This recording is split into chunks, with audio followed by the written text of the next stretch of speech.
CC కెమెరాలతో ఏం చేస్తారు?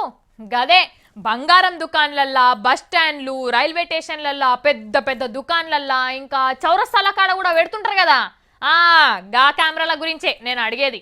అవిటితోని యాక్సిడెంట్లు చేసిన వాళ్ళను, దొంగలను, బాంబులు పెట్టేటోళ్ళను, ట్రాఫిక్ సిగ్నల్ జంప్ చేసేటోళ్ళను ఇట్లా అందరినీ చూస్తుంటారు కదా.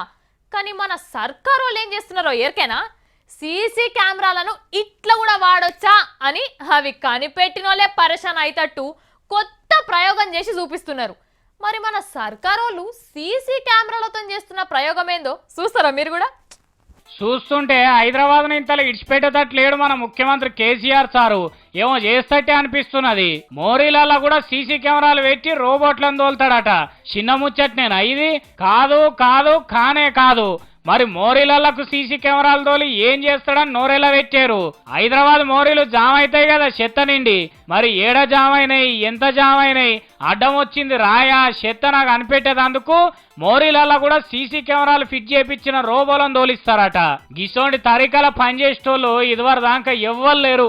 ఉంచేగింటే బయట దేశాల పాయింట్ ఉండొచ్చు గాని మన దేశంలోనైతే మోరీలలో సీసీ కెమెరాల ఇకమతులు ఇదివరకు దాకా లేదు. ఇదే ఫస్ట్ మన సార్తోనే షురువు అయ్యేటట్టున్నది.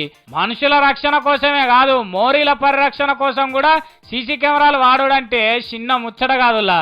ఏం తక్కువ 7,000 కిలోమీటర్ల పైప్ లైన్లలో ఈ ఏర్పాట్లు చేస్తారట. ఇక అవి కూడా వెచ్చినా అంటే తక్కువ మోరీలు సాఫ్ చేసుకోవచ్చు. జామైన జాగా తెలుస్తుంది కాబట్టి మూత తీస్తూనే ఉండాలి, ఎత్తి పోస్తూనే ఉండాలి. కానీ చూస్తుంటే హైదరాబాద్ ను అంతర్జాతీయ నగరం కాదు, దాని అమ్మమ్మ లెక్క తయారు చేసేదాకా మన కేసీఆర్ సారు నిద్ర కూడా పోయేటట్టు కొడతలేడు.